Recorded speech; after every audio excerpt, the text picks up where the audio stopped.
Começou.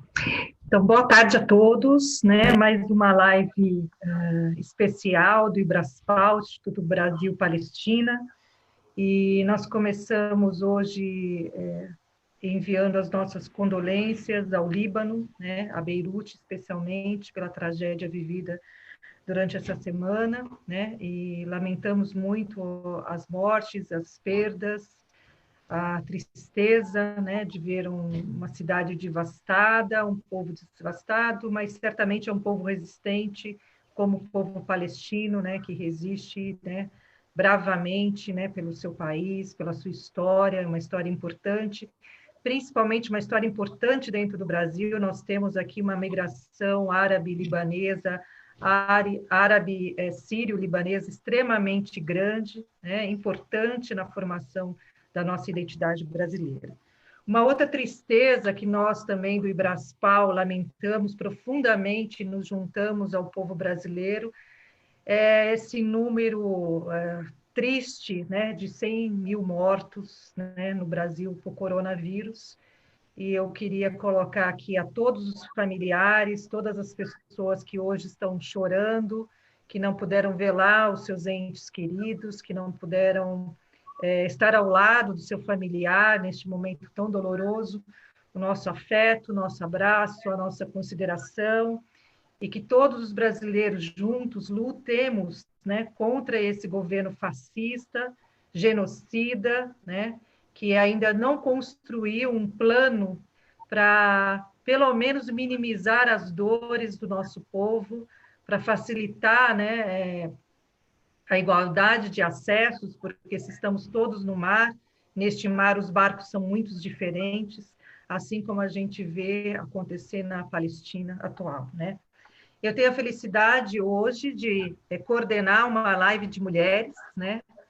E isso para nós é um grande prazer, né? Principalmente para o Ibraspal, porque a causa palestina não é uma causa de homens, né? É uma causa de um povo, é uma causa de uma história, e nesse povo tem homens e mulheres, tem crianças, tem velhos, tem adultos, né? Então eu fico muito feliz que a Arjan, né, Sadiq tenha aceitado, né, o convite, assim como a Luciana, né? Me honra muito, né, ter sido escolhida para coordenar esta live e para poder trazer um pouco mais de conhecimento, né, para o nosso povo, para a nossa cidade, para o nosso país, para as nossas famílias, né, que estão nos assistindo, né?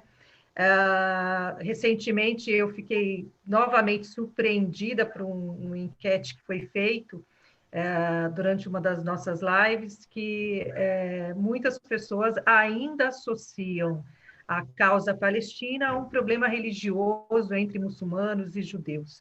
Então, essa live também contribui, né, para que as pessoas aprendam que não é uma questão religiosa, não, quem luta pela Palestina não está lutando contra judeus, né? Não está lutando contra a religião judaica, né? As pessoas estão lutando contra o seu direito de retorno à sua terra, direito à sua terra, à sua história, aos seus valores e também à sua religião. É preciso lembrar que os palestinos não são todos muçulmanos, são cristãos, são agnósticos, são ateus, então a gente não está falando de um grupo único, a gente está falando também de um grupo muito heterogêneo, né?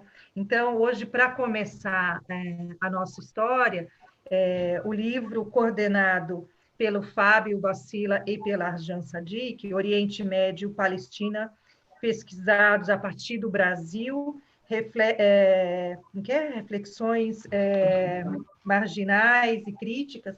Então, a Arjan vai trazer um pouco desse panorama que foi, né? Eu vou começar pela Arjan, para depois, como a própria Luciana é uma das autoras do livro, eu vou começar pela Arjan, para ela contar um pouco como foi organizar este livro, as dificuldades, né? As facilidades, até de que forma a gente pode trazer essas questões, né? De que forma a gente pode pensar como é que a Palestina aí foi sendo recontada dentro do livro, né? Como é que essa causa foi sendo recontada e como é montar essa coxa de retalhos, né, Rajan? A dificuldade que é, e eu queria que você também trouxesse para o público de modo geral, quem sabe a gente não consegue também outros financiamentos para outros livros, para outras propostas, né? São tantos, como você mesmo acabou de me dizer, são tantos, a surpresa de ter tantos pesquisadores da Palestina,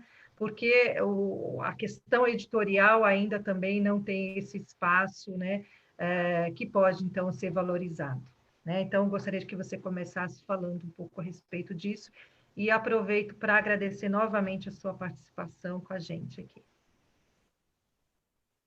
Tá bem, professora, muito obrigada. Muito obrigada também pelo convite da senhora e pelo convite do Ibraspal, do Instituto Brasil-Palestina, por essa parceria, né, da gente estar podendo dialogar sobre as produções, né, as produções acadêmicas que estão sendo realizadas aqui no Brasil, né, a partir, primeiramente, dessa obra que a gente vai falar especificamente, Oriente Médio e Palestina pesquisados a partir do Brasil, reflexões acadêmicas marginais e críticas, que foi organizado por mim e pelo Fábio Bacila Saad, que também é um descendente de palestinos, né, natural do Paraná, e professor atual da UFMA, né, ele é da História e professor da Universidade Federal do Maranhão, também fez seu doutorado na USP.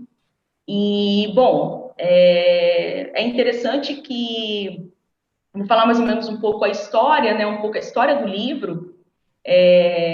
Eu conheci o Fábio Bacila pelas redes sociais também, a partir de um artigo dele chamado Palestinos, as Vítimas Ulteriores do Holocausto.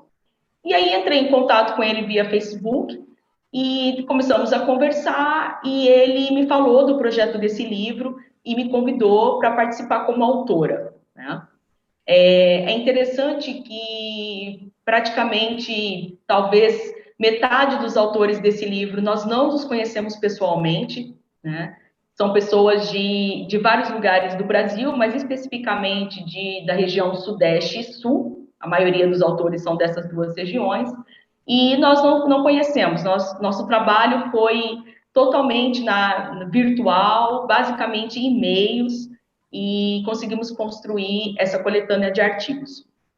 E assim, logo depois que o Fábio Bacila conversou comigo, eu espontaneamente comecei a buscar pesquisadores que estudam essas temáticas, Oriente Médio, Palestina, contextos árabes e muçulmanos, né? Uma temática um pouco mais ampla que atravessam o Oriente Médio de modo geral. E nesse primeiro momento, nós conseguimos encontrar no Brasil 30 pesquisadores. 30 pesquisadores de mestrado e doutorado nas mais diferentes áreas, né? O nosso próprio livro, ele tem basicamente as áreas das ciências humanas e sociais, né? A antropologia, como é a área da professora, antropologia, relações internacionais, história, sociologia, a própria Luciana é do direito, a Soraya Misley é do jornalismo, tem pessoas também da área de história e eu da psicologia, o Roberto Mauro da geografia. Então, temos uma diversidade de autores de diferentes áreas, tanto na área de humanas quanto na área das ciências sociais, né? Nas áreas das sociais. E, bom, então, eu e o Fábio, quando a gente se deparou com mais ou menos esse número de 30 pesquisadores no Brasil, nós tivemos a ideia até de fazer uma obra de 2 volumes, né? Porque um volume só ficaria uma obra muito extensa. Mas, ao final, nós conseguimos que 14 autores conseguissem finalizar os seus artigos propostos, né? E desses 14 autores, nós temos 6 mulheres, né? Eu, a Luciana Garcia, a Soraya Misley, a Bárbara Caramuru, a Nina Galvão e a Tesla Stellet. Nós somos em 6 mulheres.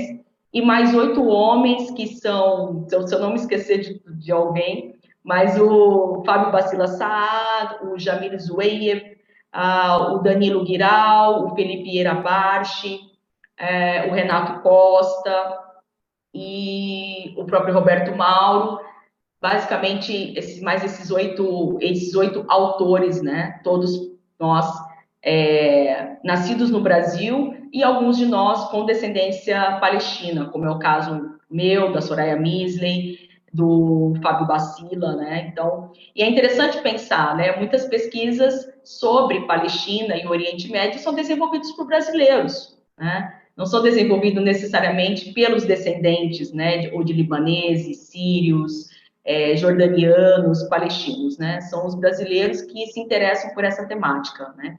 E é uma temática que vem sendo produzida, vem sendo intensificada na academia nos últimos anos, intensamente, né? Esses 30 pesquisadores que nós encontramos foram em pesquisas rápidas, mas depois eu aqui também, junto com o Graças, né, junto com o grupo da professora, a gente vai descobrindo quantas pesquisas tem sobre mundo árabe, mundo muçulmano, contextos árabes e contextos muçulmanos, aí especificamente sobre a Palestina, que é uma temática bastante debatida, e que essa temática ela vem sendo desenvolvida.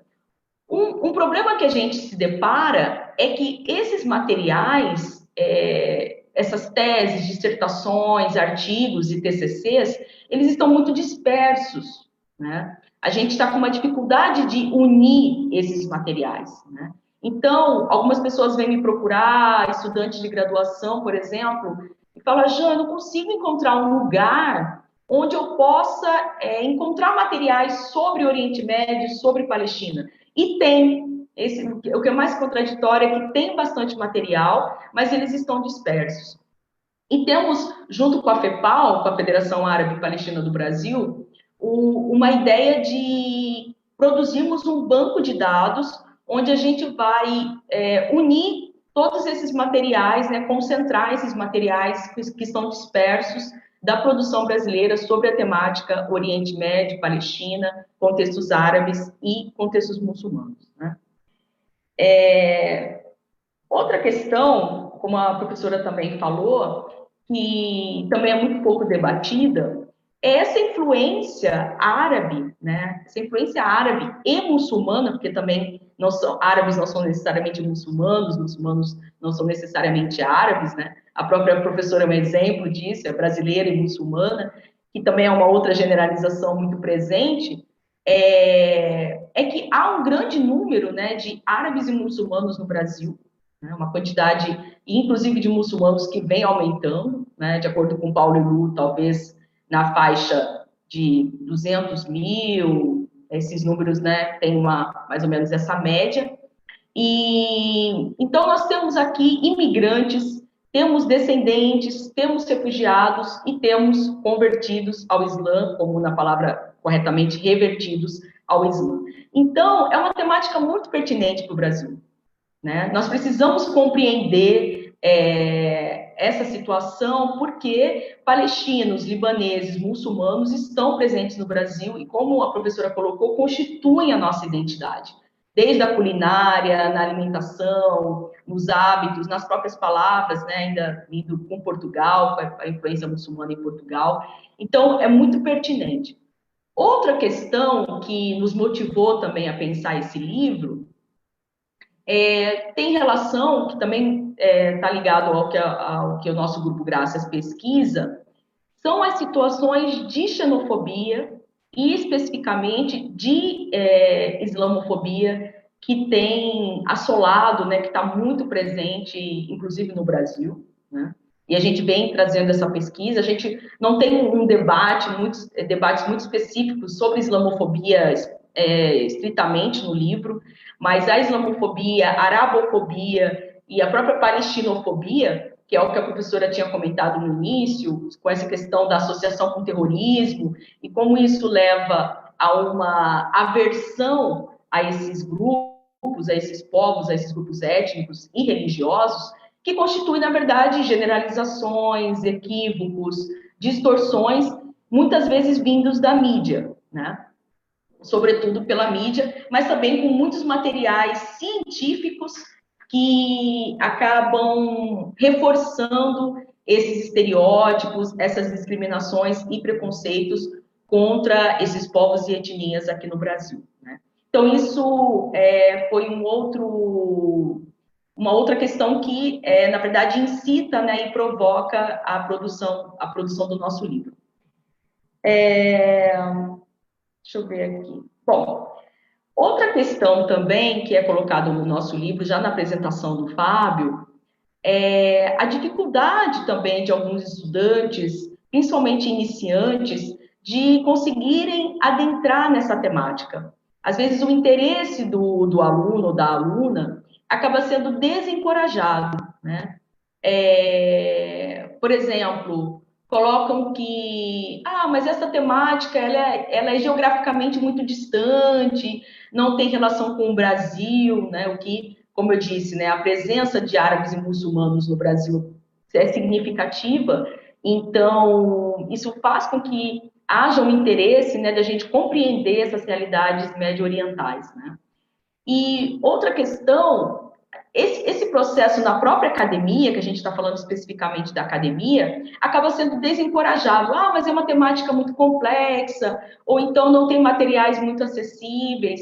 Mas, felizmente, e o próprio livro é um exemplo disso, essas pesquisas estão sendo viáveis, estão se intensificando, e estão sendo produzidas e esperamos produzir cada vez mais esse tipo de material, né? Deixa eu trazer mais um pouco aqui.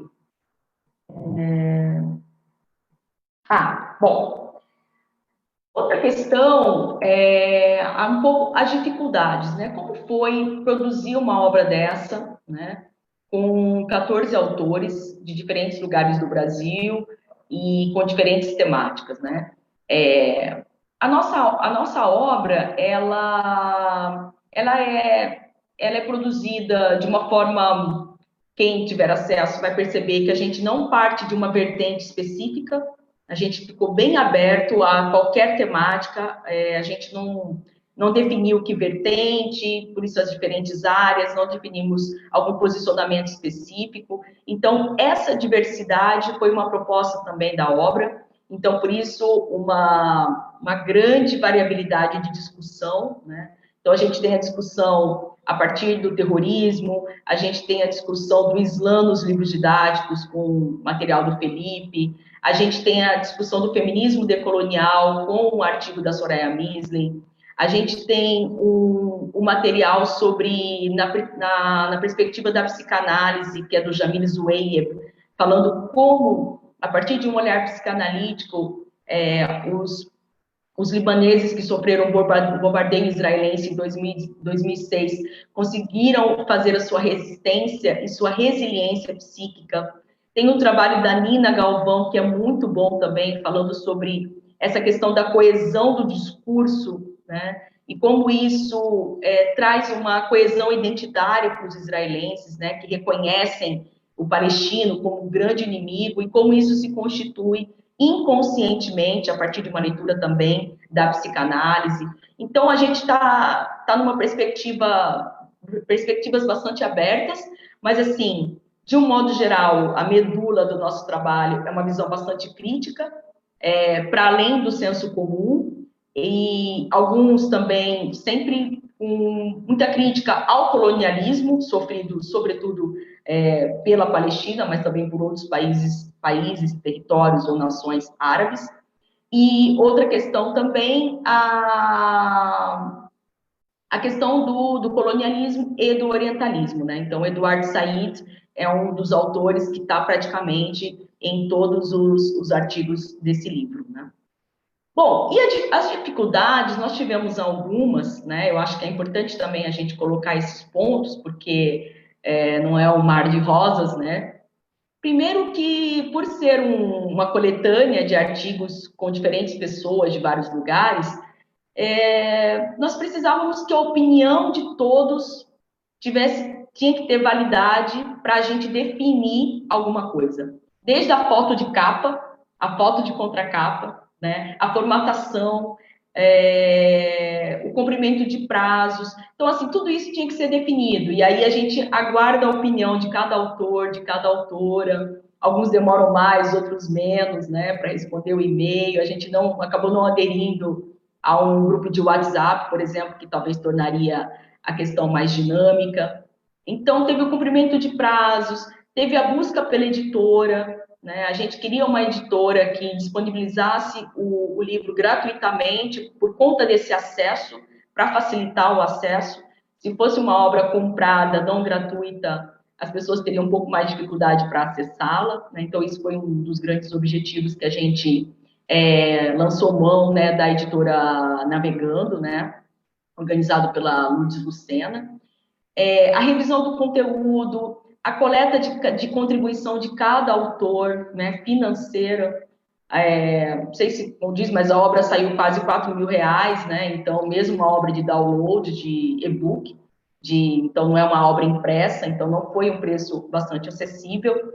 E aí isso foi dividido entre todos os autores, né? Mas alguns passaram por algumas dificuldades financeiras durante a produção do livro, então nós tivemos que também buscar, a gente acabou buscando patrocínio ou uma ajuda financeira, e aí nesse caso a FEPAL teve uma grande contribuição, acho que ajudou com praticamente 50% do custo da obra, né, porque realmente não foi muito viável financeiramente. Mas com algumas dificuldades, né? A pandemia também atrapalhou, porque a editora diminuiu a produtividade dela, porque todo mundo começou a trabalhar em home office. Mas em julho, felizmente, dia 20 de julho, a obra estava disponibilizada e publicada, e a gente está com esse objetivo de talvez produzir mais obras nesse sentido. E outro, acho que, bom, e outra questão,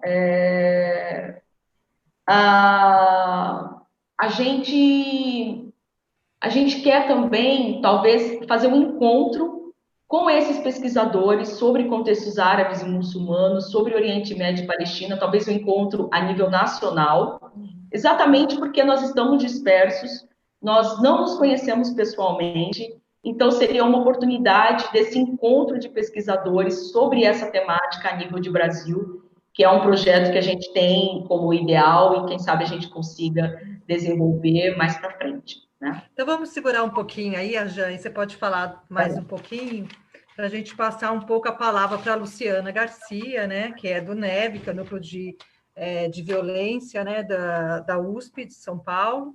E eu queria ver um pouco a Luciana, desde a sua trajetória do mestrado, né, que já vinha trabalhando com essa temática, como foi, né, produzir esse artigo, e apontar alguns pontos principais que eu até aqui tinha listado com você sobre esse artigo e a importância de revisitá-lo. Eu acho que vale a pena falar dessa questão da Jordânia, né, e dessa restrição aos próprios palestinos, a questão do Setembro Negro, né, retomar um pouco a história do artigo e um pouco da sua história do teu mestrado, de como foi fazer a pesquisa sobre a causa palestina, e aí, no caso, era localizada no Brasil. Acho que é super importante, né, você trazer um pouco desse seu teu histórico, e eu agradeço novamente a sua participação, que é muito importante para nós aqui. Primeiro, eu quero agradecer o convite da Joana, da professora Franci Rose, do Marcos. Eu estou muito feliz de estar apresentando essa live com todo mundo, porque eu sempre fico feliz de falar sobre a Palestina em público. Eu acho que os pesquisadores brasileiros precisam ter mais espaço fora do nível acadêmico, fora da universidade, para falar sobre uma linguagem mais acessível, sobre o que é a causa palestina, o que é o conflito com Israel, quais são os conflitos, e no sentido de esclarecer sobre a complexidade da causa palestina, para evitar uma série de generalizações, né, que nós estávamos discutindo antes dessa live, essa questão de confundir os palestinos ou a luta nacional palestina com a questão do terrorismo, evitar certos estereótipos. Então, eu acho muito importante ter mais simpósios, eventos desse sentido, para esclarecer e também explicar um pouco da complexidade desse conflito e da causa palestina em si. O meu mestrado foi realizado no Departamento de Letras Orientais da Universidade de São Paulo, e eu pesquisei a diáspora palestina no Brasil, mais especificamente os integrantes e simpatizantes da FEPAL. Então, foi um grupo mais específico no Fórum São Paulo. Tem muitos palestinos, claro que comparado com o número de sírios-libaneses, é um número mais reduzido, também comparado à quantidade de palestinos no nosso aqui perto, né, no Chile, também é um número um pouco mais reduzido, mas nós temos uma comunidade muito importante em São Paulo, principalmente na região sul do Brasil.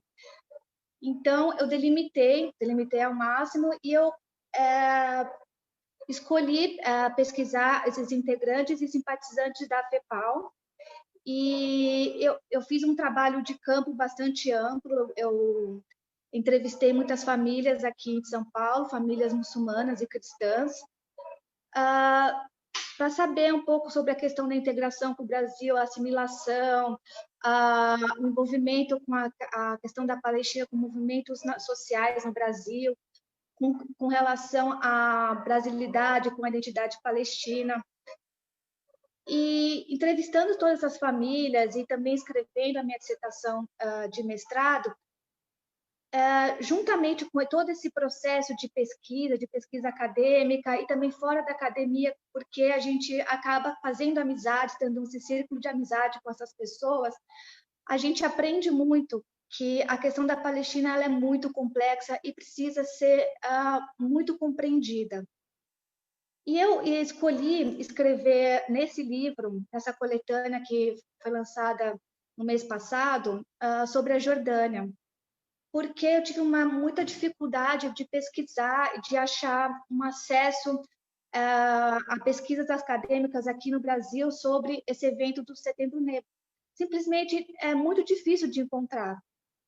As poucas fontes de artigos e obras que falam um pouco do Setembro Negro, que relatam sobre esses acontecimentos muito trágicos, elas não estão traduzidas em português, né? Uma das minhas principais fontes desse trabalho foi de uma jornalista que era correspondente internacional no Líbano nessa ocasião, porque o evento do Setembro Negro ele ocorre a partir de setembro de 1970 e termina em 71 e 72. Então, é um evento da década de 70.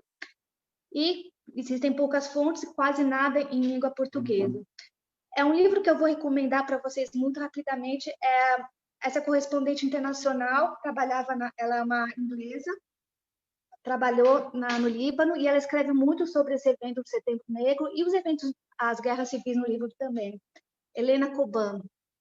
É muito importante a leitura dessa jornalista, porque ela traz informações bastante precisas sobre a formação da Organização pela Libertação na Palestina, sobre todo o trabalho de militância nos campos de refugiados da Jordânia, desde o primeiro fluxo de refugiados de 1948, continuando com 1967, como esses grupos, ela explica como eles se organizavam, como eram esses campos de treinamento e como foi esse processo também que acabou desembocando uma certa xenofobia na sociedade jordaniana. O meu artigo, um capítulo que eu escrevo sobre a Jordânia, ele começa fazendo referência a um filme que eu assisti aqui em São Paulo, que teve, é um filme que tem um título em inglês, When I Saw You, mas foi traduzido em português, Quando Eu Te Vi. E esse filme foi dirigido por uma palestina jordaniana. E, para mim, esse filme ele é o melhor retrato do que foi o Setembro Negro, né? Foi a partir de o filme começa a partir de um olhar infantil de uma criança que, logo após a Guerra de Junho de 1967, e só um detalhe, muitos palestinos não gostam que falam Guerra de 6 Dias. Muitos preferem que falam Junho de 67, né? Então, eu prefiro chamar esse conflito, essa guerra, de a Guerra de Junho de 1967, por conta disso. E essa criança, o Tarek, ele chega em 1967, né? Ele foge da Cisjordânia, muitos fugiram, muitos foram expulsos, né? Aquele processo todo de deslocamento da Palestina que continuou desde 1948, milhares de refugiados entram nos países vizinhos. O lugar mais perto é a Jordânia. A Jordânia foi um dos países que mais absorveram esses palestinos. Existem muitas pesquisas assim precisas, né, sobre a quantidade de palestinos na Jordânia, mas estima-se que mais da metade da população jordaniana consiste em descendentes de palestinos. E o filme começa com essa criança que chega em 1967, junto com a mãe, muito assustada, e ela entra num campo de refugiado e ele começa a conversar com uma senhora que também é refugiada, e ele pergunta, a primeira pergunta que ele faz assim: desde quando você está aqui? E ela responde: estou desde 1948.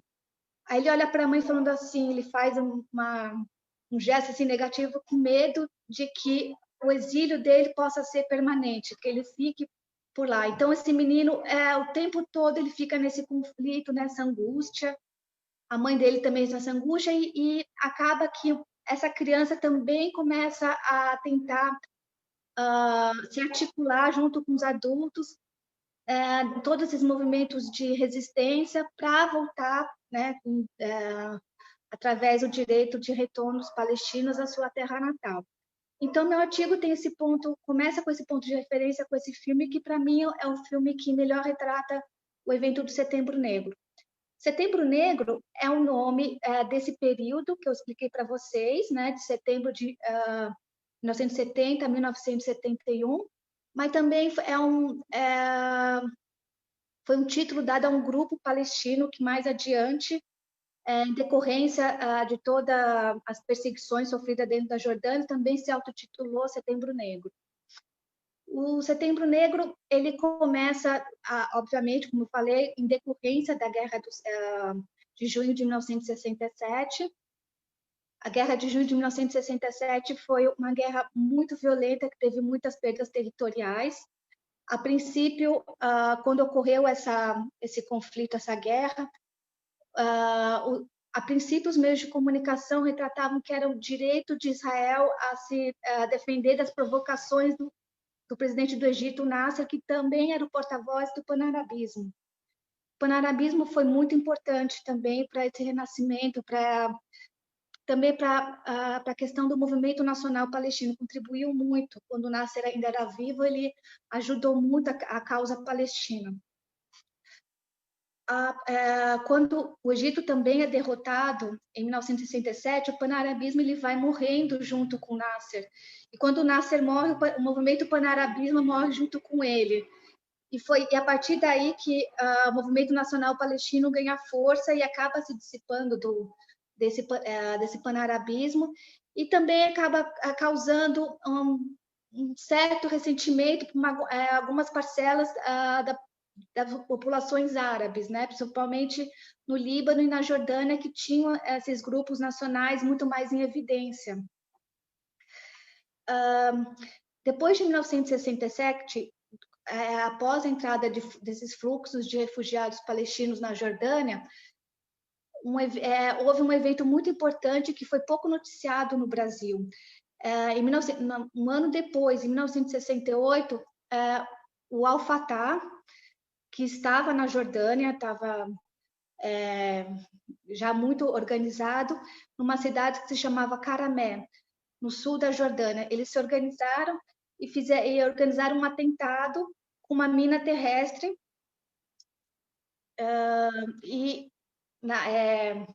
havia um ônibus de adolescentes de Israel que passou por essa cidade, que estava passando por essa cidade, e o ônibus acabou explodindo, e os meios de comunicação teve um grande alvoroço na época, teve muita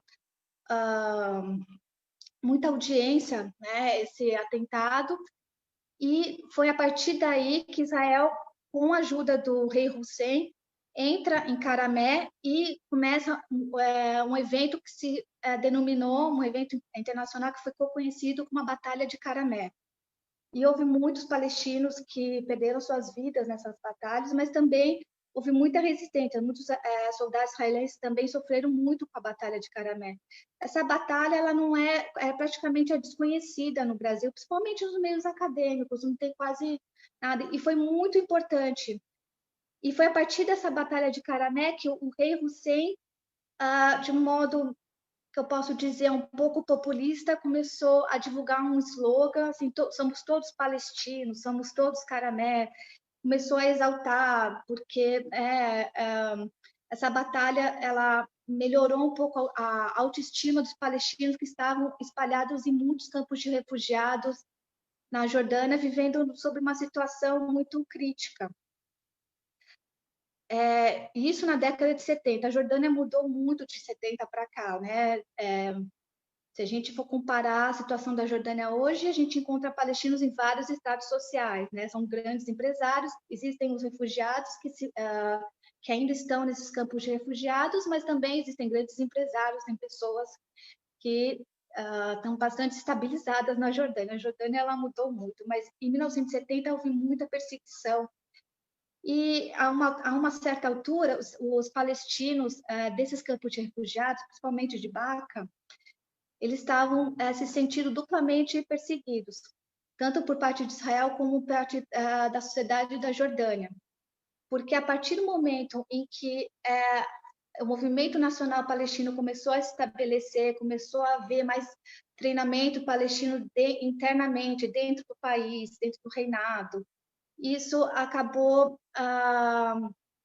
fez surgir uma certa xenofobia, discriminação e até práticas de racismo contra esses palestinos. Muitas pessoas não queriam mais a presença desses palestinos no território jordaniano. Eu tive a oportunidade de, quando estava pesquisando para esse artigo, para esse capítulo na coletânea que foi lançado mês passado, eu conversei com alguns palestinos que vivem na Jordânia e eles me relataram alguns eventos que também que podem ser considerados como umas causas para a discriminação dos palestinos nessa ocasião, né? Logo após a Batalha de Caramé, alguns palestinos não religiosos, né, principalmente da Frente de Libertação da Palestina, que tinham um direcionamento mais marxista, leninista, eles de uma maneira mais provocativa, eles penduravam bandeiras do comunismo com a foice e o martelo nas mesquitas da Jordânia. A população entrava e via aquilo como uma espécie de provocação assim, desnecessária. Então, havia essas provocações mútuas e aí a população acabava se discriminando, houve muitas práticas de xenofobia por conta disso. Em 1970, esse conflito interno na Jordânia, por parte dos militares do exército jordaniano, com a ajuda também do exército de Israel, se intensificou muito. O rei Hussein ele autorizou o exército de Israel a entrar na Jordânia para poder perseguir essas pessoas que eram consideradas como terroristas. Então, houve muita perseguição. Infelizmente, também, muitas fontes pouco precisas falam sobre a quantidade de mortos. E isso também acabou me questionando também a pouca pesquisa sobre esse assunto, porque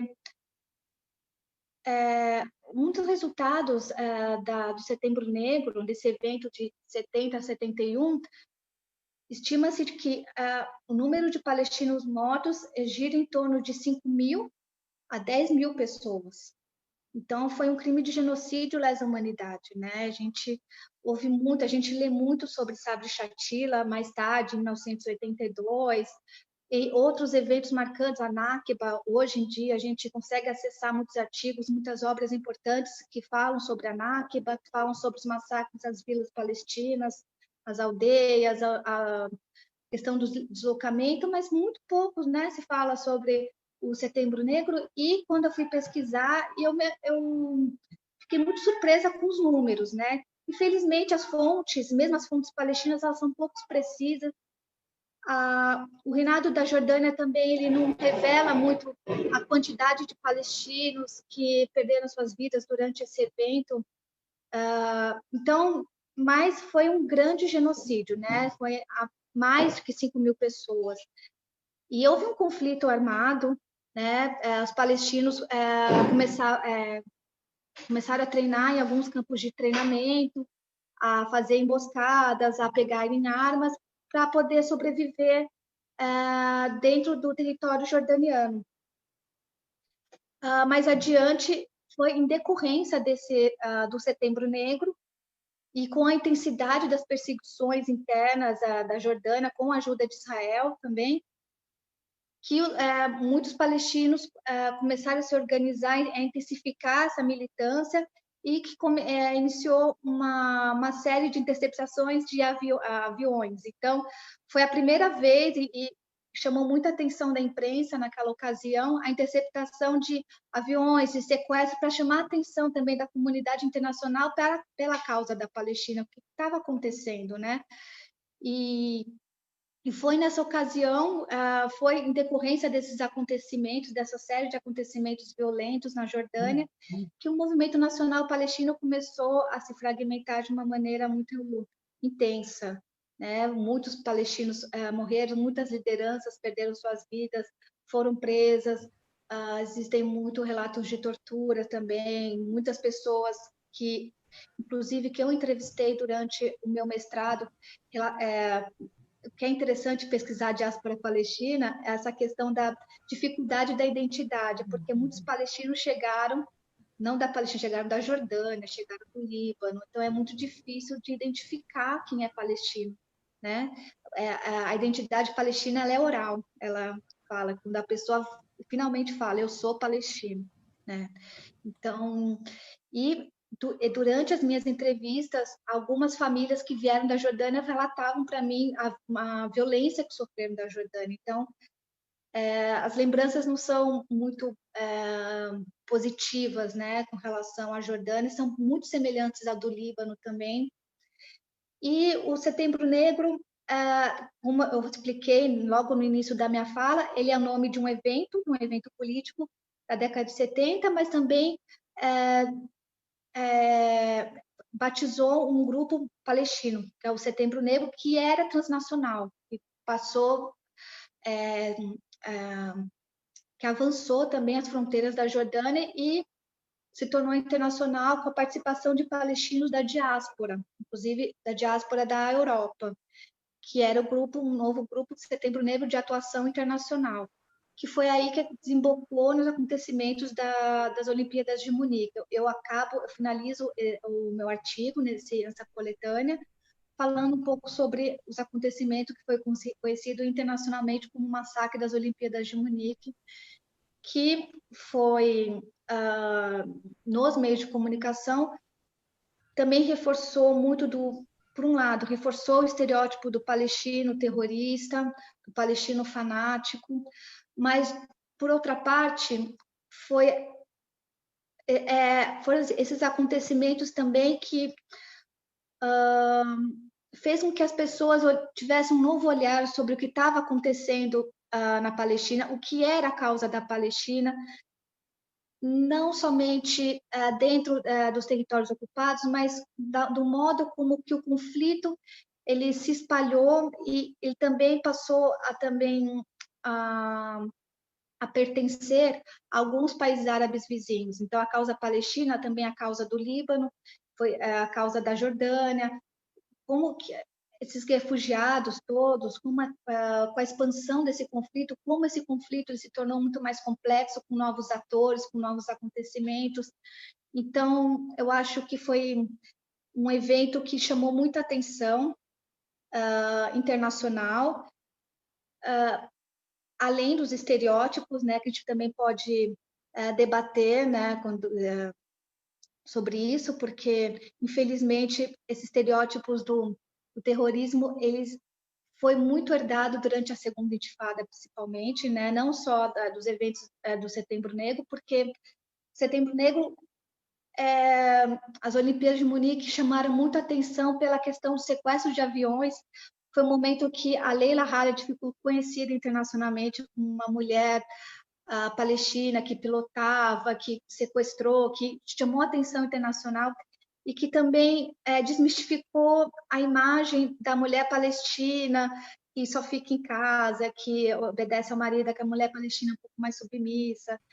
Deixa eu pegar o gancho, Luciana, te cortando já, assim, até para você respirar um pouquinho, que esse papel da mulher palestina na resistência, tem uma questão aqui do André Frege, que papel a mulher desempenha na resistência palestina. Eu acho que é uma questão muito boa para vocês pensarem aí, para desenvolver, porque, assim, é bem mais raro você ter mulheres só falando da Palestina do que os homens, geralmente, principalmente na academia, né? Não sei se você tem essa impressão, se a Palestina ainda é um tema mais masculino que feminino, né? A questão da luta, se a gente fica mais na coisa da cozinha interna, né? Do cuidado com a família, ou se a gente está pegando nas armas, digamos assim, fazendo uma analogia, se a gente está assim, na linha de frente mesmo dessa batalha. Essa é uma das questões, eu vou aqui ler alguns comentários, né, da nossa live que está rolando, né, o Caubi Soares Monteiro, lá de Belém do Pará, abraço querido, esclarecedora e excelente exposição, parabéns, o Yasser Fayad, um forte abraço às debatedoras e o Ibraspal pela iniciativa de formação e debate político sobre a causa palestina. A Patrícia, querida, lá de Brasília, o Mor fala, estou achando a live excelente, e eu agradeço e aproveito para pedir para os nossos,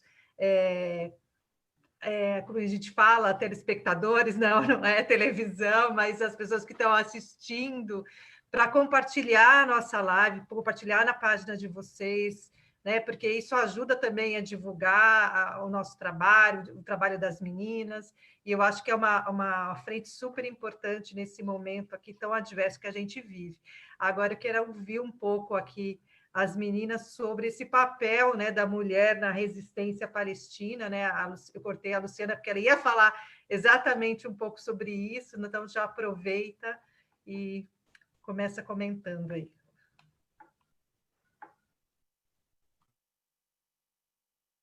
Bom, você quer que eu continue ou a Xuan quer falar alguma coisa sobre essa questão? Que, na minha opinião, foi a partir da Leila Khaled que ela desmistificou essa questão do papel da mulher na luta nacional palestina. Foi aquela mulher forte, com aquela imagem que foi eternizada, né, dela, primeiro foi presa, que depois, e até hoje, que continua dando palestras sobre a causa palestina mundial, uma mulher super independente. Então, eu acho que foi a partir daí que desmistificou todo esse imaginário que também foi muito compartilhado na obra do Edward Said, no Orientalismo, né? Questão da mulher árabe, da mulher palestina, principalmente associada ao Islã, né? Que a mulher é mais tolhida, né? Sempre obediente, que fica dentro de casa. Então, eu achei muito interessante e que me chamou muita atenção no evento do Setembro Negro, a participação feminina, principalmente na militância, a participação de não palestinos. Houve um número enorme de voluntários, principalmente da Argélia, porque todo esse movimento militante dentro da Jordânia teve inspiração nas lutas anticoloniais da Argélia e também da América Latina. Então, eles se inspiravam muito em Cuba, muito nessas lutas, nessas bandeiras. E a participação feminina foi muito importante também. Então, esse é um ponto que eu gostaria muito de discutir, porque a imagem da mulher, né, da mulher árabe, não somente palestina, da mulher muçulmana, é uma imagem muito distorcida, muito distorcida nos meios ocidentais, meios acadêmicos ocidentais. E é interessante você colocar isso, Luciana, aí vou aproveitar para fazer o gancho, que é a parte que me toca desse latifúndio, né?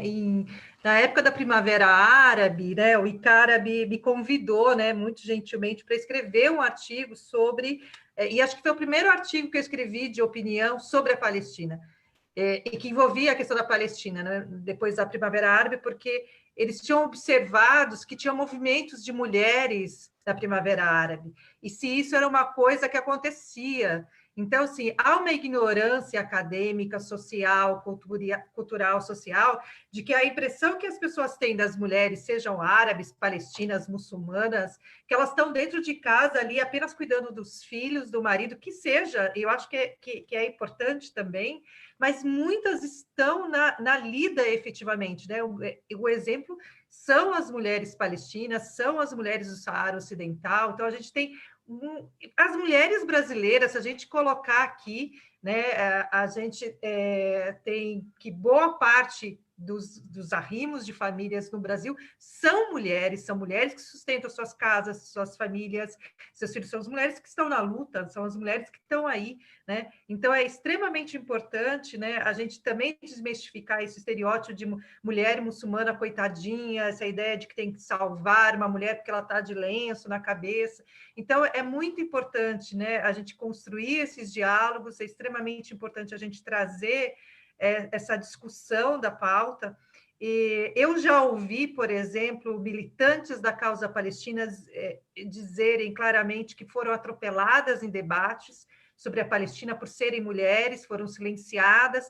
Há um debate interno, e eu acho que eu estou muito confortável dentro do Ibraspal, porque o próprio presidente me dá direito e espaço, não é nem questão de dar direito, ele sabe da importância, enquanto homem palestino que é, enquanto homem muçulmano que as mulheres fazem parte da história, né? Fazem parte dessa luta.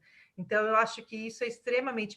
Porque a gente também precisa desmistificar isso, né? Enquanto pesquisadoras, enquanto acadêmicas, enquanto muçulmanas, enquanto brasileiras, enquanto militantes, né? Acho que são lugares extremamente importantes, né? Não há revolução sem mulher, né? Não há luta sem mulher, não há ganho de causa sem mulher. Então, eu acho que isso a Rajan ocupa hoje um lugar extremamente importante nessa luta, porque é representante dessas mulheres palestinas. E aí é complicado também, porque esse lugar de representante também é uma faca de dois gumes, porque assim, me preocupa esse lugar de representante, né? Porque eu estou representando quem, né? Quem votou em mim para eu representar alguém? Eu represento a luta, né? Então a gente tem que tomar sempre muito cuidado, né? Assim, e qual é a luta? É a luta do povo palestino, né? É o direito à sua casa, o direito à sua terra, é o direito à sua vida, é o direito ao retorno, né? Então, assim, quando eu estou pensando na causa palestina, eu não estou pensando em X, Y, Z. Eu estou pensando o direito de todos, né? Dessa convivência, da sua própria identidade, né? A própria Luciana tocando aqui no assunto, né? Assim, a pessoa nasceu na Jordânia, mas se diz palestina. A pessoa nasce no Brasil, se diz palestina. Porque isso ela é transnacional. O ser palestino... eu não conheço a Palestina, nunca estive na Palestina, mas me sinto palestina, né? Eu me sinto parte do povo palestino, porque eu me sinto nesta luta pela Palestina. Então, acho que isso é o sentimento de como que é? De palestinidade, né? Que todos nós deveríamos ter, né? É uma luta acadêmica, é uma luta importantíssima, né? E acho que a mulher na resistência somos todos nós, né? Acho que aqui hoje, nessa tarde, temos 3 modelos diferentes de luta, mas são 3 modelos de resistência de luta feminina pela causa palestina, né? Então, eu passo para a Arjan, né, completar.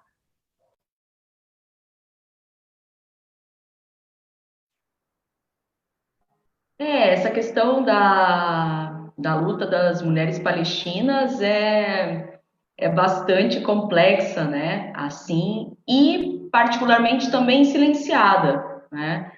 A gente sabe pouco dessas histórias, tanto lá na Palestina quanto no Brasil.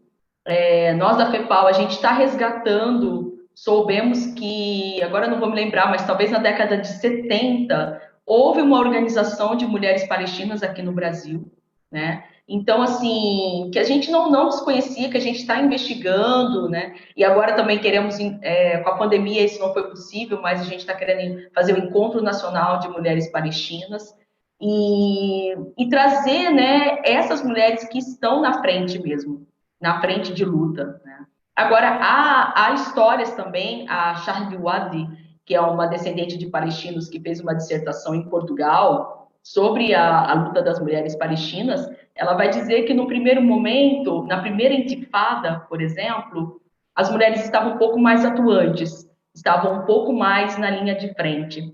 Na segunda intifada, por exemplo, já tiveram uma queda nessa participação, né? Elas já ajudavam mais levando comida, ajudando em cuidados médicos, primeiros socorros e tudo mais, né? Houve também uma menor participação, né? Mas não, claro, não por conta das mulheres, mas há uma masculinização da luta, né? Ou seja, essa luta, estar na frente de luta é um lugar masculino.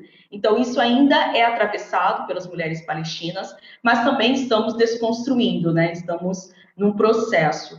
E realmente, como também a professora falou, a gente tem várias organizações na Palestina, movimentos feministas, e faça-se a ressalva que não é o mesmo movimento feminista ocidental, digamos, né? Tem outras particularidades, também são mulheres muçulmanas que têm outras pautas.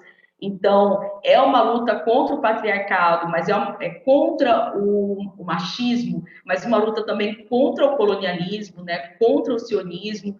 Então, são lutas diferentes, né? Não dá para a gente... são experiências de vida e circunstâncias e contextos que essas mulheres trazem embates diferentes, né? E outra questão que é bastante polêmica também, que a Shahriwad traz, ela fala que esses corpos das mulheres palestinas são duplamente ocupados. São ocupados por Israel, enquanto ocupante, né, enquanto colonizador ocupante, mas também são ocupados enquanto corpos femininos, né, e que vão gerar os soldados para a luta. Então, assim, isso não fica muito evidente, não fica muito claro no que ela traz, se isso é feito de forma consciente ou inconsciente, né? Mas quando a gente pensa que as mulheres palestinas têm uma média no século XXI de 8 filhos, né? O que é isso, né? Então, ela faz essa leitura, talvez a partir da entrevista com algumas mulheres palestinas, que não, o meu ventre é a minha forma de luta, né? Ou seja, a mulher, quanto mais ela gera soldados para o enfrentamento contra o inimigo, né, contra Israel. Agora, bom, isso é bastante polêmico, né? A gente também não sabe o quanto isso permeia o desejo da mulher também de ter essa quantidade de filhos e quanto submete a mulher a esse espaço. Ou seja, por isso que é um corpo duplamente ocupado, é ocupado também pela fertilização, pela sua capacidade de geração, né, de gerar outros filhos, e até que ponto isso também tem uma decisão livre da mulher, né? Eu quero fazer isso ou ela é induzida a fazer isso? Isso é um debate que a Shahriwad traz, né? Mas que também acho que é importante colocar. E outra questão é como a gente também não fica sabendo, né, aqui no Brasil, do que está acontecendo com as mulheres palestinas lá, né? Em termos de violência doméstica, violência física, a violência das mulheres aqui no Brasil que se convertem ao Islã, ou as violências intrafamiliares, né? Eu acho que esse é um debate bastante silenciado, que não nos chega. E quando chega também, a gente tem um dilema, o quanto isso pode atrapalhar a causa nacional, né? A causa como um todo. Mas eu acho bastante problemática essa divisão, porque a mulher é a causa palestina também, né? Então, a gente tem que também debater essas opressões internas dentro da própria causa palestina, né? Esses silenciamentos, essas possíveis violências que não nos chegam, mas que quando chegam a gente precisa debater, mas que eu acho que ainda está em processo de amadurecimento essa questão. Mas, enfim, as mulheres estão na resistência contra o sionismo, mas também contra o patriarcado, né? As mulheres palestinas, e contra a islamofobia também, são muitas frentes de luta.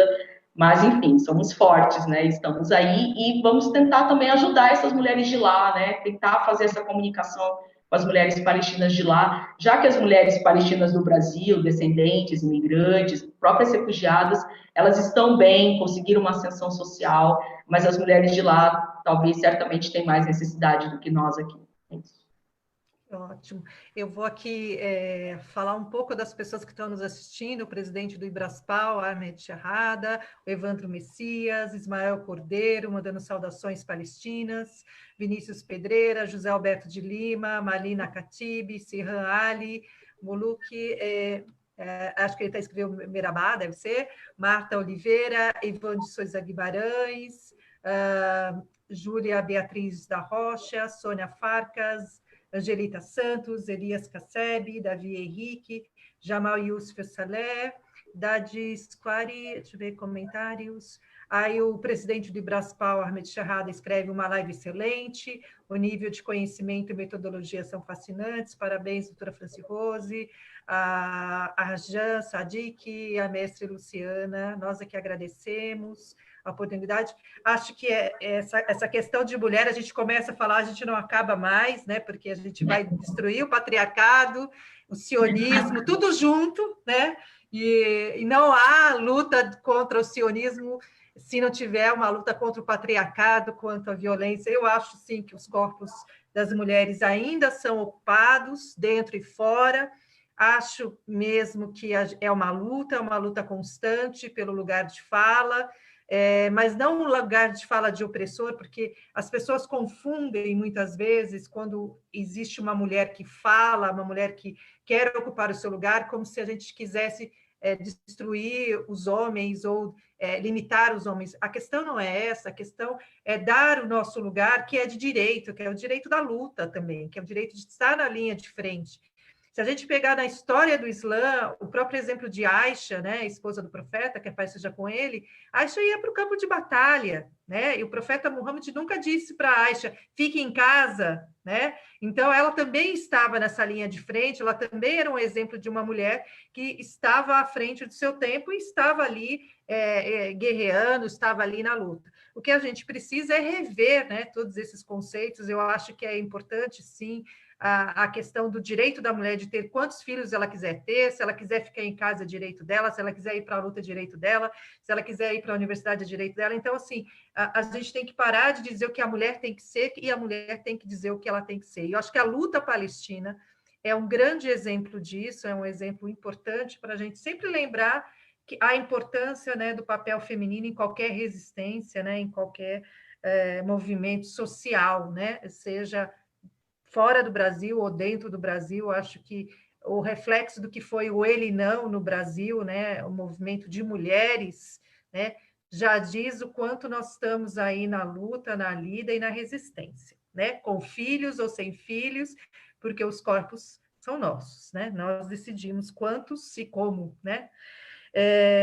Muito obrigada por essa exposição. Eu queria retomar agora um pouco com a Jan e também com a Luciana, a questão dessa associação que a gente ainda tem, e aí tentar costurar aqui para as pessoas que estão assistindo, esse associação terrorismo, Islã, livro didático, formas de expressão, e aí até trazendo um pouco para a Luciana, quer dizer, no período que ela fez a própria dissertação dela, quais foram os embates, né, ela contou um pouco, né, dessa coisa do material que a gente não tem. Hoje a gente tem muito material, já tive várias bancas sobre a Palestina, e eu acho que esse papel mesmo de costurar, mas como que isso aparece?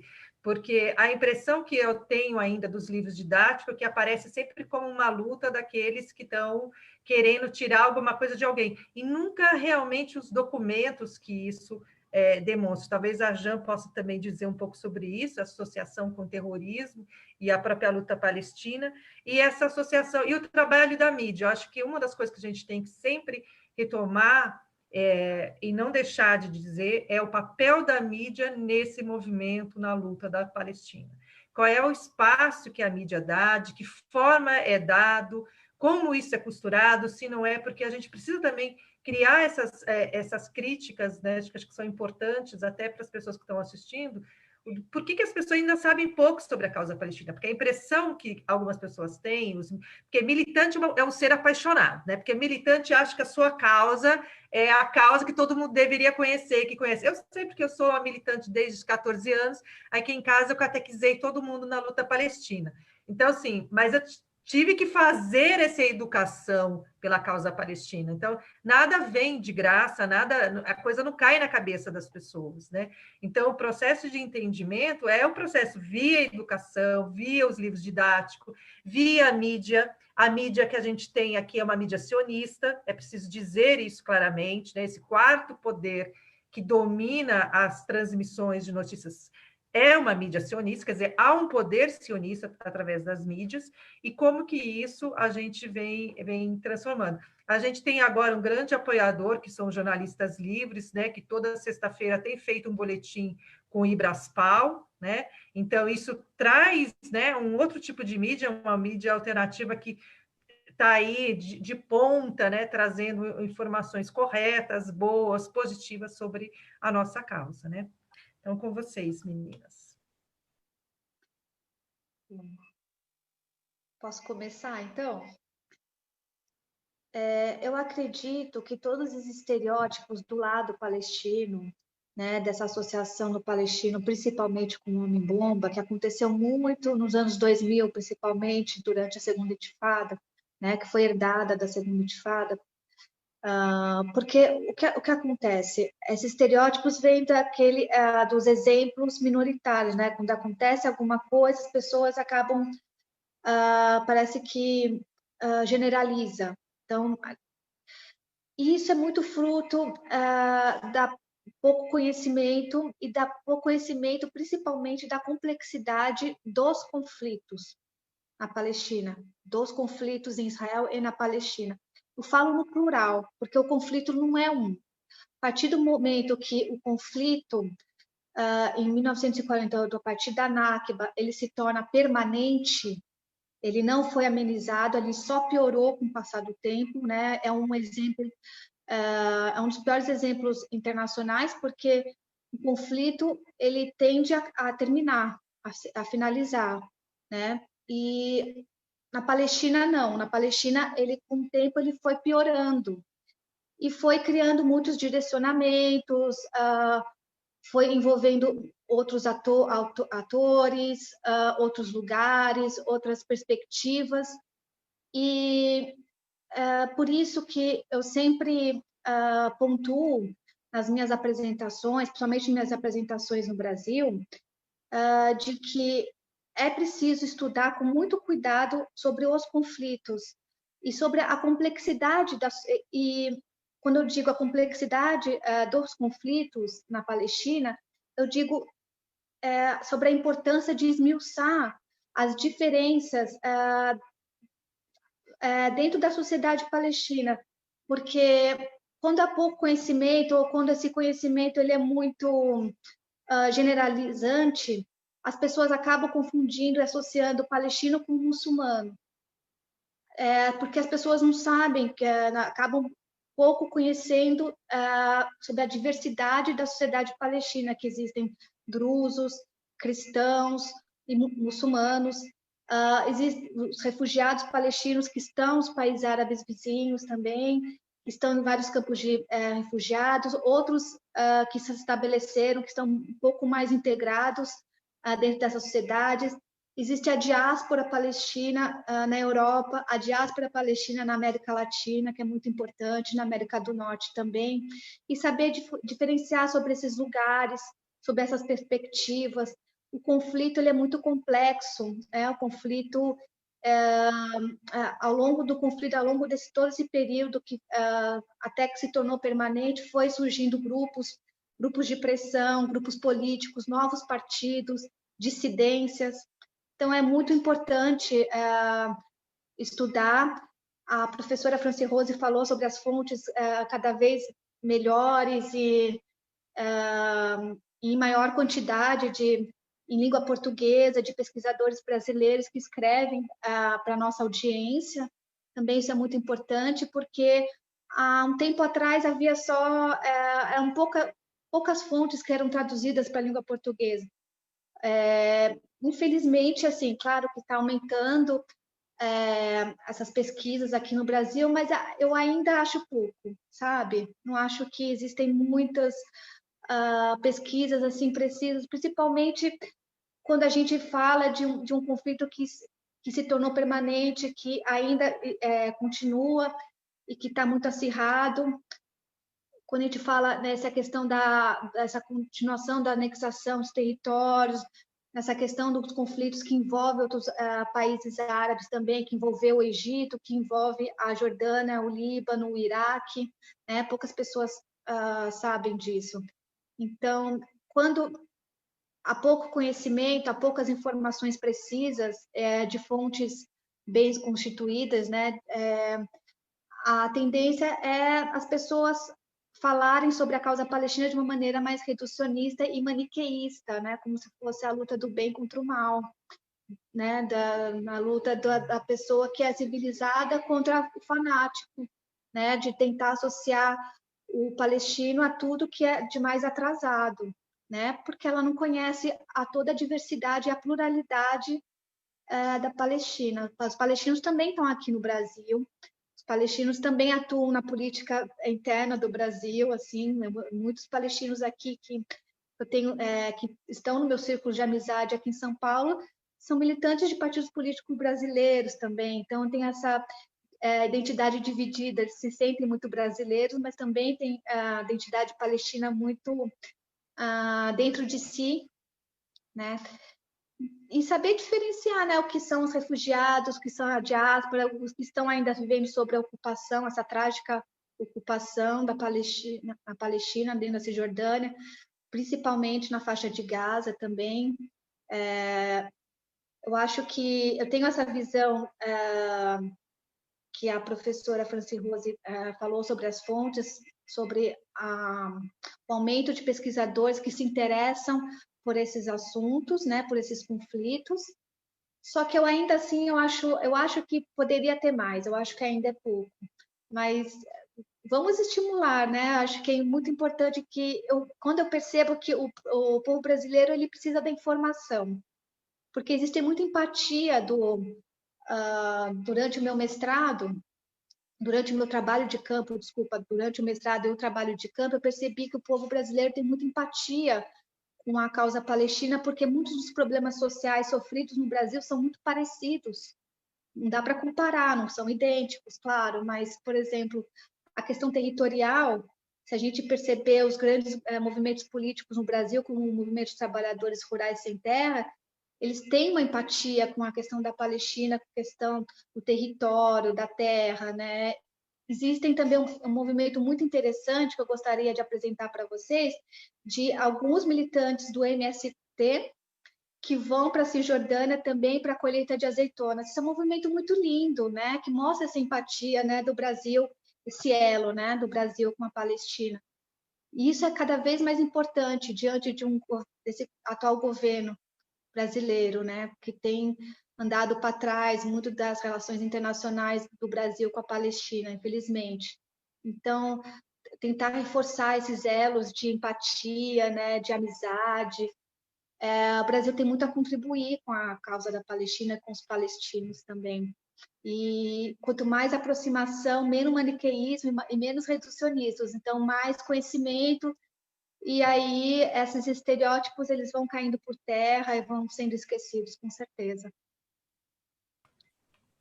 É importante você ter lembrado dessa associação, né, da causa palestina ao Movimento Sem Terra. A gente tem como diretor do Ibraspal o professor Marcelo Buzetto, que traz sempre essas narrativas, sempre esse trabalho fabuloso, né, nas terras palestinas, nas terras da Jordânia, né, da colheita das azeitonas. Eu acho que isso, de certa forma, a gente traz essa humanização da causa, né, para nós, né, de quanto esses movimentos sociais estão todos interligados, né. A luta por justiça não é, eu sempre costumo dizer para os meus alunos, a luta por justiça não é para um povo só, a justiça tem que ser para todo mundo, né, a justiça tem que ser premissa de todos os povos, né. A gente tem mais algumas pessoas aqui que estão prestigiando a nossa live. Vamos aqui, onde eu parei. A Sarisa, não, antes de ir para a questão da Sarisa, eu vou fazer a questão da Sarisa, vocês vão pensando aí como é que vocês vão responder. Vocês poderiam abranger também a questão do terrorismo, entre aspas, e o Hamas, né? Então, aí a gente tem aqui as falas, os cumprimentos, né, da Cláudia Balduino Ferreira, do Edson Cavalheiro, da Estelita Pinto, da Cláudia Calil, do Walter de Souza Oliveira, do Ali Sati, do Bachar Shkirati, da Issa Wadi, do Wilson Carioca, Mohamed Latif, Tânia Márcia, Júlio Moraes de Oliveira, Katzen Mussa, Jorge Santos, Cláudia Assis, Juma Elarabi, Maria Luísa Stalibi Sartorelli, Mauro Zanini, Lucília Carmo. Agradeço imensamente a participação de vocês e aproveito para pedir para vocês compartilharem esta live para a gente continuar aqui trazendo mais conhecimento.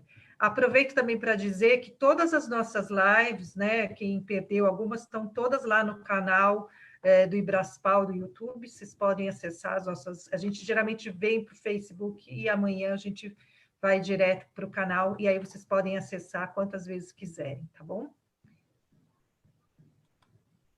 E o Hamas?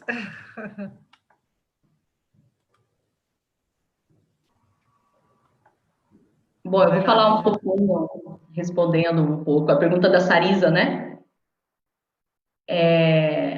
Bom, na verdade, uma grande discussão também do professor Reginaldo Nasser, primeiro, né, falando dessas organizações de cunho terrorista, né? Geralmente elas se dão em locais que são ocupados militarmente, né? As organizações terroristas, elas têm um contexto de criação, de fundação, e geralmente são em lugares ocupados militarmente, como o Líbano, né? E tem o Hezbollah, né? Que também a mídia vai falar que é um grupo terrorista, e a Palestina, enquanto também um território ocupado, e esse estereótipo, né, do Hamas enquanto uma organização terrorista. Sendo que desde 2006, né, o Hamas já é um partido político. Né? Já temos 14 anos de Hamas enquanto partido político, e o partido político hegemonicamente votado, né, democraticamente pelos palestinos. Então, há um desconhecimento nesse sentido. Agora, num primeiro momento, o que acontece? A Palestina, enquanto um território ocupado, não tem forças armadas, né? Não tem exército, não tem marinha, não tem aeronáutica, mas tem uma forma de se defender. E aí organizam esses grupos de defesa, e são grupos de defesa armados, né? Como nós temos as nossas forças armadas no Brasil, a Palestina também se organizou enquanto grupos armados de defesa territorial, né? Que foi depois mudando gradativamente, no caso do Hamas, para um partido político. Agora, é interessante também como a mídia traz esses conceitos, né? Alguns grupos também, eles vão ser chamados, por exemplo, de paramilitares, que também se caracterizam por organizações terroristas, né? Mas quando, por exemplo, são organizações terroristas que atacavam as aldeias palestinas e matavam todos os palestinos daquelas aldeias, isso antes mesmo de 1948, os grupos terroristas Stern, Irgun, que eram grupos israelenses, né? A mídia, os próprios livros, eles vão colocar grupos paramilitares, né? E que vão se tornar, e que agora são as forças de defesa israelenses. Agora, quando se trata de palestinos, por exemplo, são grupos terroristas. Então, é interessante também a construção conceitual dessas palavras, né? Aqui no Brasil, quando aquele ataque que teve no Rio de Janeiro, acho que em 60, na década de 60, não foi chamado de um ataque terrorista, embora todas as características o definiam como um ataque terrorista. Então, é interessante pensar, quando são grupos, isso é uma análise, acho que o próprio Reginaldo Nasser faz, que quando são grupos de direita, digamos, existe uma outra nomeação para as mesmas atitudes, para as mesmas ações. Agora, quando são grupos de esquerda, isso se denomina como grupos terroristas, né? E a outra problemática também que o Reginaldo Nasser vai trazer, no artigo dele, muito, muito bem colocado, muito bem construído, a falácia do conceito de terrorismo religioso, é que as organizações terroristas, elas têm um fundamento político, de defesa territorial, e de dizer, saiam dos nossos territórios, né? E, às vezes, a religião é um elemento de coesão desse grupo, né? Mas não que sejam de fins religiosos, o objetivo seja religioso. Não, é o muçulmano, o islã querendo dominar o Ocidente, se contrapondo ao cristianismo. Não é isso. São grupos políticos, né, que às vezes têm a religião como um elo de coesão, como um elemento de coesão, mas que são organizações de objetivos políticos. Isso, ou seja, e sobretudo de defesa territorial, já que esses lugares ocupados militarmente não têm forças armadas definidas. Então, muita distorção, né? E nesse artigo do livro que eu trago, por exemplo, no capítulo onde se discute o Islã, no final do capítulo tem uma atividade falando sobre terrorismo. Isso é bastante polêmico, porque sutilmente ou indiretamente está associando o Islã com o terrorismo, né? Ou seja, reforça já todo um discurso da mídia, todo o discurso do senso comum, discurso de determinadas vertentes de igrejas, né? De determinadas igrejas, um discurso na televisão, e o livro didático acaba contribuindo com esse processo. Porque o livro didático tem uma perspectiva eurocêntrica, tem uma perspectiva orientalista e acaba reproduzindo o que é produzido na Europa, o que é produzido nos Estados Unidos, a produção norte-americana. E isso é muito perigoso, né? E aí o que eu e Roberto Mauro a gente discute nesse capítulo, que terrorismo tem que ser discutido separadamente e não com o Islã. Né? Vai discutir o terrorismo do IRA, vai discutir o terrorismo do ETA, vai discutir o terrorismo israelense, vai discutir o terrorismo de Estado, né, que é outra associação também, o terrorismo de Estado feito nas comunidades cariocas e a sua troca de tecnologia com as Forças Armadas, as Forças de Defesa Israelense, que é uma outra identificação também com a luta palestina e com a luta das comunidades da periferia, sobretudo no Rio de Janeiro. Ou seja, as mesmas técnicas utilizadas contra negros e pessoas da periferia são utilizadas contra palestinos na Cisjordânia e na faixa de Gaza. Então, esses debates, eles precisam ser melhor definidos e colocados separadamente. Quando você coloca Islã, uma questão do século VII, e discute o terrorismo como evento do século XX, né? Você contribui para essa associação, você contribui para esse estereótipo e o livro didático ele precisa ser mais crítico nesse ponto, senão ele vai reproduzir o que a gente encontra aí nas mídias, no senso comum. Acho que de modo geral é isso. Só para reforçar a nossa opinião aqui sobre o Hamas, Hamas é um movimento de resistência, é um partido de resistência. Sem o Hamas não existe a luta palestina, né? Eu acho que o Hamas é um grande exemplo daquele que a assistência ao povo, assistência para a luta, assistência à saúde, assistência à educação. Sem o Hamas, a sobrevivência desse povo seria muito delicada, mais do que já é. Então, assim, digamos que a única arma, né, entre aspas, né, no sentido de realmente de considerar, de unificar, de trazer realmente essa visibilidade para a luta, passa pelo Hamas. Então, tem até um comentário aqui que eu li, vou abrir aqui para refazer, o André Frege, ele escreve, o Hamas é um movimento de resistência, um partido político legalmente constituído, exatamente isso. Então, para quem não sabe, é bom ler, é bom... A gente ainda vai fazer pelo Ibraspal uma live sobre o Hamas, que eu acho que é importante, é um dos temas sempre espinhosos, né, que as pessoas associam com terrorismo, com violência, e aí eu acho que é importante a gente sempre trazer as informações corretas e não aquilo que está na mente das pessoas. Aqui quem está nos prestigiando, o Wallace Pinto, Jacer Maali, Sueli Scuti, Kiria Sampaio, Edson Samara, Bill Barreto, Miguel Ângelo Darzi, Dulcimária Gifo, Lucília Carmo, Mauro Zanini, Mônica Cavalcante, eu agradeço muito a audiência de vocês, né, e a participação imensa nesse debate. Luciana, queria completar alguma coisa desta questão?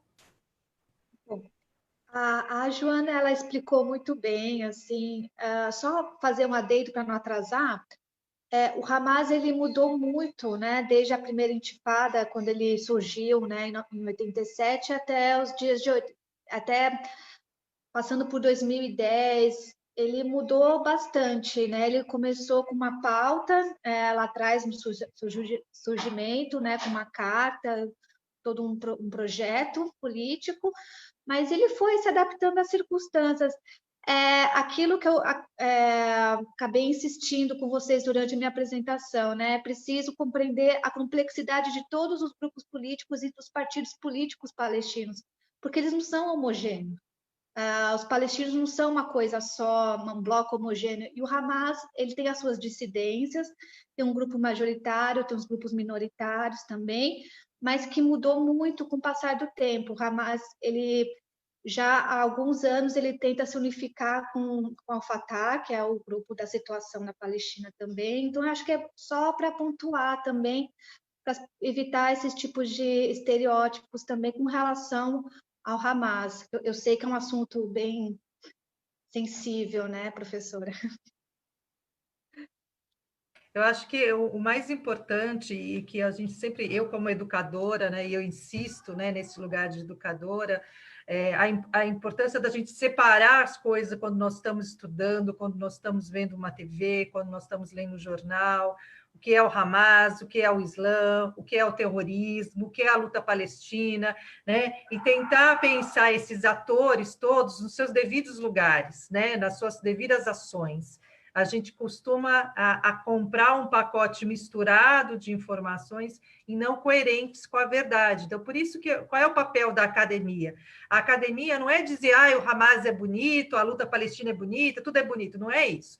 O papel da academia é trazer as críticas, mas essas críticas fundamentadas. Então, a gente, da mesma forma que eu sou uma pesquisadora de Islã há mais de 20 anos, eu não estou aqui para fazer uma apologia ao Islã, para dizer que tudo é bonito, que não existe problema. Quer dizer, problemas todas as comunidades têm, todos os movimentos sociais têm, mas a gente precisa colocar a crítica no seu devido lugar. Né? A gente precisa ter o respeito a esses movimentos sociais, à luta, né? Ao sofrimento de um povo, e o que a gente está tentando trazer em todas as lives é assim, é este conhecimento pautado tanto em pesquisa, quanto em militância, quanto em envolvimentos plurais que a gente tem, trazendo pessoas da própria Palestina para falar, pessoas importantes, pessoas ligadas ao Hamas, pessoas ligadas a outros grupos, enfim, o futebol está rolando aqui.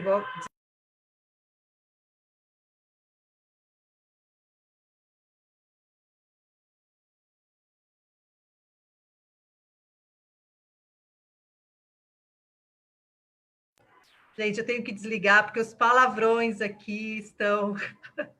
É algum futebol, é o problema das lives, né? Assim, de que a gente não dá, e assim, os gritos nas janelas, eu não sei se é Corinthians, eu não sei se é Palmeiras, eu não sei quem é que está jogando, mas eu sei que alguém está jogando e os palavrões aqui. O Corinthians ele ganhou, é por isso, aqui também, então. Aqui também, então, assim, mas o meu assim, é quase dentro da minha janela, assim, né? Assim, também. deve ser, se forem corintianos, palestinos, está tudo ok, não tem problema, vamos à luta. Então, eu queria agradecer muito a vocês, queria retomar novamente o convite, todos os sábados, às 5 horas da tarde, que vocês acompanhem as nossas conversas, as nossas lives. Agradecer muito a Arjan Sadik, que eu esqueci de dizer que é psicóloga, que é minha orientanda lá no Departamento de Psicologia da USP de Ribeirão, que tem feito um trabalho muito importante sobre os livros didáticos, né, fazendo revisitando esses termos, o modo como o Islã aparece, o modo como os árabes aparecem. Acho que isso tem sido assim primoroso, né, essa parceria, esse trabalho. Acho que a gente tem muito a ganhar com isso. Temos a Luciana com esse trabalho que é extremamente importante. Acho que eu cada vez mais que eu vejo uma mulher na academia e uma mulher falando da causa palestina, Eu fico muito feliz porque a gente precisa realmente dessa resistência acadêmica de mulheres falando sobre o tema, né? Então, agradeço muitíssimo a vocês a participação e agradeço muito o Ibraspal pela essa oportunidade desse diálogo, porque a gente tem que continuar dialogando e trazendo essas informações mais presentes, né, mais do nosso cotidiano, trazendo a pauta da Palestina para o nosso cotidiano, né, porque é muito distante, né, das pessoas de modo geral. A gente pensa que as pessoas entendem do que nós estamos falando, mas de fato elas não entendem. Então, eu queria agradecer muito a vocês duas pela parceria.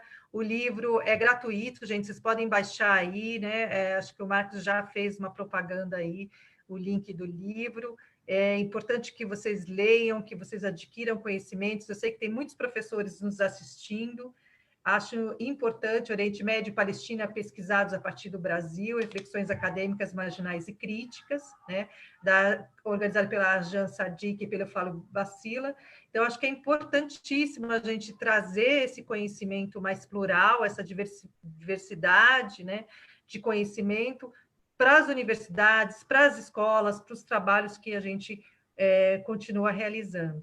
Eu passo a palavra para as meninas aqui, para elas fazerem essa fala para costurar tudo isso, né? O que vocês acham importante de deixar registrado aqui na nossa live de hoje, já agradecendo muitíssimo a participação de vocês e agradecendo muito a participação de quem esteve aí comentando e compartilhando a nossa live. Bom, começar então. Eu estou fiquei muito feliz de conversar com vocês nessa live. Muito obrigada pelo convite.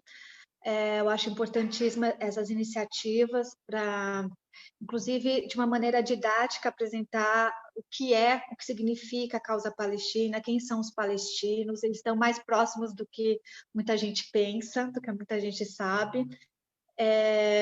Eu agradeço demais.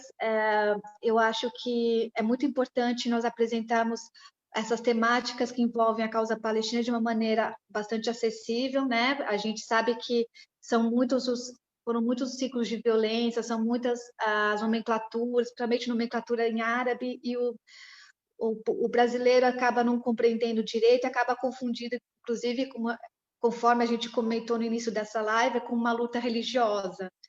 Não é uma luta religiosa, é uma resistência a um conflito muito complexo que passa por muitos lugares e por muitos grupos, por muitas dissidências. É um conflito que se tornou, infelizmente, permanente, mas que os palestinos estão muito mobilizados dentro da Palestina e fora da Palestina, inclusive aqui no Brasil. Então, eu agradeço, eu estou à disposição, quem quiser me mandar um inbox, querendo conversar, eu estou à disposição. Muito obrigada e boa noite.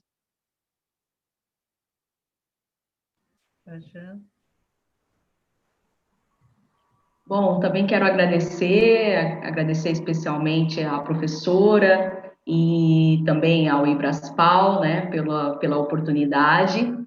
E, olha, eu acho que esses espaços a gente precisa estar cada vez mais atuante, né? Acho que as redes sociais, a internet possibilitou isso. A gente teve como, durante muito tempo, historicamente, quem tinha o poder da palavra sobre a questão Palestina-Israel, né, que eu acho mais do que um conflito, né, um processo de colonização, um processo de ocupação, mas isso ficou sempre com a voz dos israelenses. E agora, eu acho que ultimamente, a gente está conseguindo dar voz para os palestinos e as redes sociais estão contribuindo bastante, né? Agora, a pandemia teve esse lado também de produzirmos as lives e de dar voz também para os pesquisadores aqui no Brasil, dar voz para as estudiosas, como a Luciana, como eu, como a Soraya Misley, que somos militantes, que também somos pesquisadoras, também somos estudiosas, estamos na academia, né? E aí a gente também está promovendo o BDS acadêmico também, e promovendo essas informações, né, contra tantas desinformações a respeito da Palestina, a respeito dos palestinos, que, como a Luciana disse, estão presentes no Brasil, mas ainda são muito desconhecidos ou de uma realidade bastante distorcida. Então, a gente continua seguindo, né, porque o discurso, ele tem um grande poder, e agora a gente trava essa disputa narrativa. A gente tem condições de travar uma disputa narrativa que antes era hegemonicamente israelense, mas agora a gente também pode ser voz e dar voz aos palestinos, né?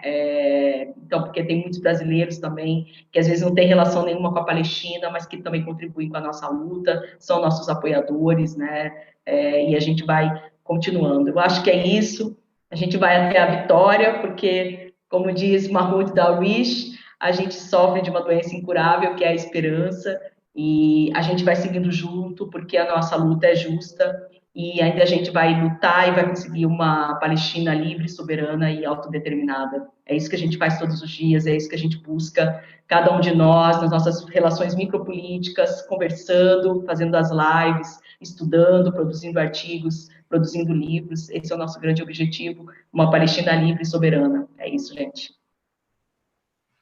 Aqui, para encerrar, o deputado Edmilson Rodrigues, do PSOL, está dizendo aqui: meu mandato está à disposição da comunidade palestina e aliados. A gente agradece muitíssimo também esse apoio, também a audiência da Valdívia Souza, da Maria Bernucci, do Mahmoud Darwish, né? E a gente quer realmente agradecer muitíssimo a participação de todos vocês, agradecer a participação dessas pesquisadoras, militantes, né, aqui acadêmicas importantes do nosso campo de atuação, e desejar a todos vocês uma boa noite, que fiquem em casa, sigam a página do Ibraspal, a gente está no Instagram, né, dá uma procurada lá, todas as nossas lives vão, em primeiro lugar, para o Instagram, depois para o Facebook, também sigam a página do Ibraspal no Facebook, no Twitter, e a gente continua divulgando a causa,